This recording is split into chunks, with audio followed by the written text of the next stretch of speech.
నమస్తే రమగారు. నమస్తే జయ. రమగారు, మనకి ఇంట్లో పాజిటివ్ ఎనర్జీ ఉండాలని కోరుకుంటాము. మనకు అర్థమైపోతుంది ఒక్కొక్కసారి ఎందుకో నెగిటివ్ ఎనర్జీ ఉంది ఇంట్లో, ఒకలాంటి ఫీల్ వస్తుంది. అది మరి మనకి ఆ ఫీల్ నిజంగా అనిపిస్తుందో అది నిజమో కాదో తెలియదు, కానీ అనిపిస్తూ ఉంటుంది. అంతా పాజిటివ్గా ఉండాలని కోరుకుంటాం కదా, నెగిటివ్ ఎనర్జీని ఎలా మనం తోసేయాలి, రాకుండా ఎలా చేయాలి? మన ఇళ్లలో సామాన్లు ఉంటాయి జయ, బాగా ఒకటి. ఈ నెగిటివ్ పాజిటివ్ ఇవన్నీ కూడా మన మనసు మీద ఆధారపడి ఉంటాయి. అంటే నిజం కాదంటారా? కాదని కాదు, మనము ఎలా ఫీల్ అవుతున్నామో దానికి అనుగుణంగా మన ఇంట్లోది మనకు కనపడుతూ ఉంటుంది. ఓకే, మన స్థిమితంగా ఉన్నామనుకో అంతా బాగానే ఉంటుంది. స్థిమితంగా లేదనుకో ఇదంతా చెత్తగా ఉంది, అందుకే అది బతికి ఇలా తగలబడింది అనిపిస్తుంది. ముందు మనసు స్థిమితపరచుకోవాలి, ఇళ్ళని శుభ్రంగా ఉంచుకోవాలి జయ. ఎప్పుడూ కూడా శుచి శుభ్రత అంటారు, వాకిల దగ్గర నుంచి మొదలుపెట్టి. నీకు ఇప్పుడు ఒకళ్ళ వాకిట్లో నుంచున్నామనుకో, చెప్పుల స్టాండ్ తీరుగా ఉంది, చెప్పులన్నీ నీట్గా సర్దున్నాయి, వాకిలి గుమ్మాలు శుభ్రంగా తుడుచున్నాయి, తలుపులు క్లీన్గా ఉన్నాయి, వాకిట్లో ఓ ముగ్గు ఉంది, గుమ్మానికి ఓ పసుపు ఉందో లేదో పోనీ నీట్గా ఉంది, గుమ్మం పైన ఎండిపోయిన పువ్వులు అప్పుడెప్పుడో ఉగాది పండక్కి గట్టి హనుమ జయంతి దాకా తీయని మామిడాకులు అవన్నీ ఉంటే ఏం ఫీలింగ్ మంచిది ఉండదు. అవును, మనకి ఫీల్ రాదు. ఇప్పుడు వాళ్ళకైనా పైగా వాటి నిండా దుమ్ము ధూళి బూజు దరిద్రంగా ఉంటుంది. దుమ్ము ధూళి బూజు ఉండనివ్వకండి, కానీ దీన్ని ఓసీడీగా మాత్రం పరిణమించనివ్వద్దు. ఓసీడీ కింద పరిణామం చెందేస్తుంది అది. అట్లా కాదు, 10 రోజులకి వారానికి ఒకసారి వాకిళ్ళు గుమ్మాలు శుభ్రంగా తుడుచుకోవటం, రోజువారీ వాకిలు కడిగి ముగ్గేసుకోవటం, వాకిలి తలుపులు నీట్గా ఉంచటం. మీరు గుమ్మంలోకి వెళ్తుండే నీకు పాజిటివ్గా ఉంటుంది. వాకిలు చక్కగా కళకళలాడుతుంటే బాగుండదు, కొత్తగా వచ్చిన వాళ్ళకి బాగుంటుంది, మనకు కూడా హాయిగా ఉంటుంది. ఇంట్లో సోఫాలు కానీ కుర్చీలు కానీ చిరిగిపోయినవి పాతవైనా పర్వాలా శుభ్రంగా ఉంచండి. చిరిగిపోతే వాటిని కుట్టించండి, అవి కనపడకుండా దాని మీద ఏదైనా వేసి పెట్టుకోండి. పాత వస్తువులు పనికిరానివి పాడైపోయినవి పాతవి ఏనాడో కొన్నవి ఎప్పటికైనా యూజ్ అవుతాయని అనిపించేవి, అట్టపెట్టెలు, ప్లాస్టిక్ డొక్కులు, అవును రమ్మగారు, కాగిత పువ్వులు, ప్లాస్టిక్ సామాన్లు, అట్ట డబ్బాలు కూడా దాచుకుంటారు రమ్మగారు చాలా మంది. అంటే ఏదైనా రేపొద్దున సమీప భవిష్యత్తులో అంటే ఒక 15 రోజుల్లో మనం ఇల్లు మారుతామనుకో అట్టపెట్లు ఉంచుకోవచ్చు. మనం ఎప్పుడో భవిష్యత్తులో 3 ఏళ్ల తర్వాత మారుతామని అట్టపెట్లు ఉంచుకున్నాం అనుకోండి, ఆ 3 ఏళ్ల లోపల ఈ అట్టపెట్ల వల్ల చెదలు చేరుతాయి కదా. మీకు అసలు మారము, సొంత ఇల్లు కూడా ఉంచుకుంటారు. కొంతమందికి అలా ఉంటుంది. టీవీ కొనుక్కొస్తారు, టీవీ పెట్టే దాస్తారు. టీవీ వాషింగ్ మిషన్ పెట్లు ఉంచుకుంటాం. 1-2 ఏళ్లలో ఇల్లు మారే వాళ్ళు ఉంచుకోవాలమ్మా, కానీ సొంత ఇళ్ళ వాళ్ళు ఉంచుకోకూడదు, సొంత ఇళ్లల్లో ఉంచుకోవద్దు.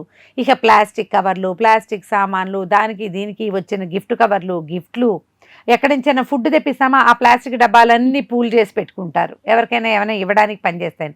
ఫుడ్ గ్రేడ్ ప్లాస్టిక్ అయినా 1-2 టైమ్సే యూజ్ చేయాలి, అంతకంటే చేయకూడదు. అక్కడి నుంచి ఓ మిక్సీ మారుస్తాం, పాత మిక్సీ ఇంట్లోనే ఉంటుంది. మిక్సీ జార్లు కొత్తవి కొనుక్కుంటాం, పాత జార్లు ఇంట్లోనే పెట్టుకుంటాం. వాషింగ్ మిషన్ కూడా పాడైతే కొత్తది కొనుక్కుంటారా, పాతది ఎవరికి ఇవ్వరు, అది పనిచేస్తుంది అంటారు. దానికి ఇస్తే ఎవరికైనా 500 వస్తుంది, 500కి ఎందుకు ఇవ్వడం అని ఇంట్లో నువ్వు ప్లేస్ ఇవ్వట్లే, దానికి ప్లేస్ ఇస్తావు, దానివల్ల ఉపయోగం లేదు, అది రోజు నీకు అడ్డొస్తుంది. కొన్నాళ్ళకి అది నెగిటివ్ ఫోర్స్ కింద మారుతుంది.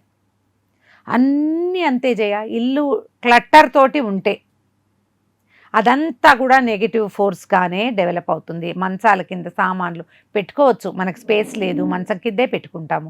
ఏదో వాస్తురీత్యా పనికిరాదని ఈ మధ్య 3-4 చోట్ల విన్నా, కానీ నేను ప్లేస్ లేనప్పుడు ఏం చేస్తాము, నేనేమనుకుంటా అంటే మంచం కింద శుభ్రంగా ఉంచుకో, ఎప్పటికప్పుడు చెత్త పెట్టకో, సామాన్లు పెట్టుకో.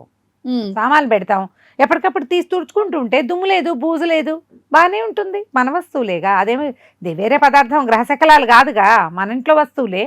శుభ్రంగా నీట్గా అల్మార్లు ఎవరాయి దబరాయిగా లేకుండా బట్టలు శుభ్రంగా ఉండటము, అల్మార్లు నీట్గా ఉండటము, వంటింట్లో సామాన్లన్నీ సజావుగా ఉండటము.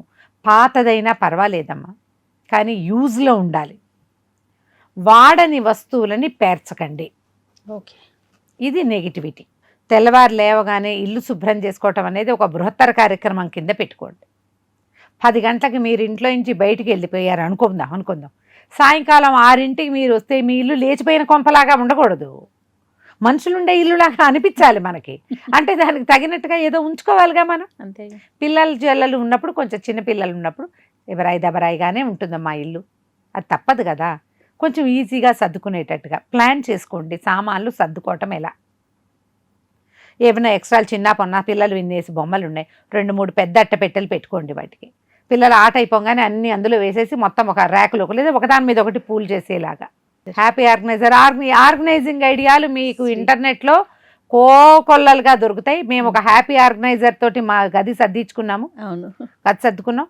దాదాపుగా అలాగే మెయింటైన్ అవుతుంది. మా వాడు వచ్చాడు ఊరు నుంచి, పెట్టెలు బేడలు చేరినాయి కానీ అల్మర్లు మాత్రం అలాగే ఉన్నాయి. పుస్తకాల ర్యాకులు నీట్గానే ఉన్నాయి మావి. నేను తీసుకుంటూనే ఉన్నా బుక్స్, కానీ ప్లాన్డ్గా మళ్ళీ పెట్టుకుంటున్నాను. అల్మర్లు కూడా బాగున్నాయి. అలాగే ఇలా ప్లాన్ చేసుకోండి.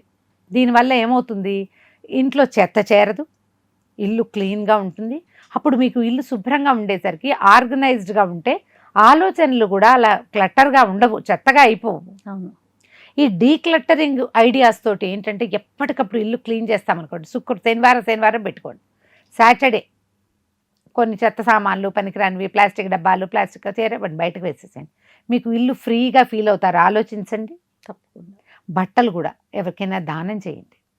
పాత బట్టలు చిరిగినవి మరిగినవి ఇవ్వకండమ్మా, అది తప్పు. శుభ్రంగా ఉన్నవి ఇవ్వండి. చిరిగినవి తుడుచుకోవడానికి వాడిచ్చేసేయండి, పారేయండి బయట. ఎవరికైనా వాళ్ళు వాడుకుంటారు, ఏవి తుడుచుకోవడానికో వాటికో వాడతారు కదా. అనవసరమైన కొనుబళ్ళు చేయబోకండి. ఇప్పుడు ఈ నెగిటివిటీని పోగొట్టుకోవటం ఎట్లా, దీంట్లో ఒక 2-3 మంచి ఐడియాస్ చెప్తా. పాతకాలం నుంచి చేసేది గుమ్మానికి పసుపు రాసుకోవటం. ప్రతి పండక్కి మీరు పువ్వులు కడతారు కదా, పువ్వులు కట్టుకుంటారు గుమ్మాలకి, తప్పకుండా మామిడి మండలు పెట్టాలని భావించండి. అది ఎక్కువగా నెగిటివిటీని పోగొడుతుంది. ఇంట్లో ఇల్లు తుడిచేటప్పుడు ఒక చిటికెడు 2 రాళ్ల ఉప్పు, గల్లుప్పుని అందులో వేసి తుడుచుకోండి. స్టవ్ గట్లు తుడిచేటప్పుడు అప్పుడు కూడా కొద్దిగా 2 ఉప్పు రాళ్ళు వేసి తుడిస్తే ఇల్లు క్లీన్గాను ఉంటుంది. చీమలు అవి రాకుండా ఉంటాయి. కొంత నెగిటివ్ ఫోర్స్ని మనం బయట పంపించేస్తాం. అనవసరమైన సామాన్లు మాత్రం చేర్చిపోకండి. ఏమంటారంటే వాటిని, ఈ వాటర్ బాటిల్స్ అవి వస్తూ ఉంటాయా, ఎప్పటికప్పుడు ఉపయోగపడతాయని దాచిపెడతారు.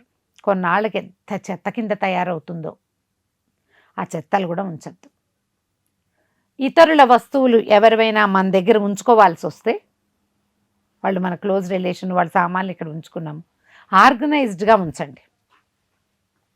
అందులోకి అడుగు పెట్టలేని స్థితిగా చెయ్యొద్దు. నీట్గా ఎక్కడ సామాన్లు అక్కడ పెట్టి అటు పెట్టుకోండి. అక్కయ్యలో, అన్నయ్యలో, ఊరు వెళ్ళిన వాళ్ళవో, మన కజిన్సే వచ్చి వెళ్ళి కొన్ని రోజులు ఇక్కడ ఉంచుతారు. వాటిని చెత్తగా ఉంచద్దు, నీట్గా ఉంచండి. ఇది బెస్ట్ ప్లాన్ అనుకుంటా నేనైతే. నిజంగా రమ్మ గారు, పాత బట్టలు అలాంటివి ఎప్పటికప్పుడు క్లియర్ చేసుకోవటం, వాడని వస్తువులు వేరే వాళ్ళకి ఇచ్చేయటం, కొనకుండా ఉండండి. కొన్ని అయితే మళ్ళీ మళ్ళీ కొనుక్కు రావద్దు. ఇప్పుడు రోజువారీ తిండి పదార్థాలు కొన్ని అవసరాలు తప్పదు కదా, కానీ ఊరికే ఏదైనా చూడంగానే ఎక్కడికైనా వెళ్ళంగానే పట్టుకొచ్చేస్తారు.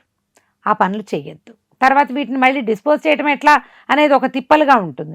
డిస్పోజ్ చేయాల్సిన వస్తువులను అసలు తెచ్చుకోకుండా ఉండటమే మంచిది. వాళ్ళ వ్యాపారం ఏమైపోతుందని ఆలోచించద్దు. మనకి ఇది ఇందులో దీంతో పాటు కొన్ని నియమాలు మీరు ఉంచుకోండి. ఇవాళ శుక్రవారం పోట్లాడకూడదు, ఇవాళ బుధవారం ఇవాళ నిశ్శబ్దంగా ఉండాలి, ఇవాళ ఈరోజు శనివారం ఇవాళ ఇల్లు క్లీన్ చేయాలి. ఇట్లా కొన్ని నియమాలు ఉంచుకోండి. ఇల్లు క్లీన్ చేసే రోజు పోట్లాడుకోకూడదు. మీరు పోట్లాట ఎక్కడ తగ్గిస్తారో, వాదన ఎప్పుడు మానేస్తారో మీ ఇంట్లో నెగిటివ్ ఫోర్స్ రాదు. ఫ్రిక్షన్ వల్ల ఫోర్స్ వస్తుంది. ఫ్రిక్షన్స్ ఎందుకు వస్తాయి? తూతూ మేమే తోటి ఫ్రిక్షన్స్ వస్తాయి. అంతేగా.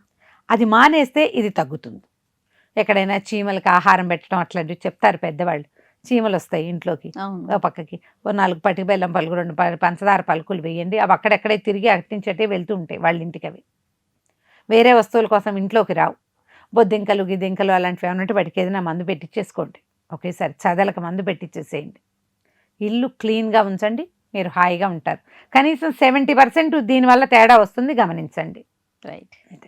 నమస్తే రమ్య గారు. నమస్తే.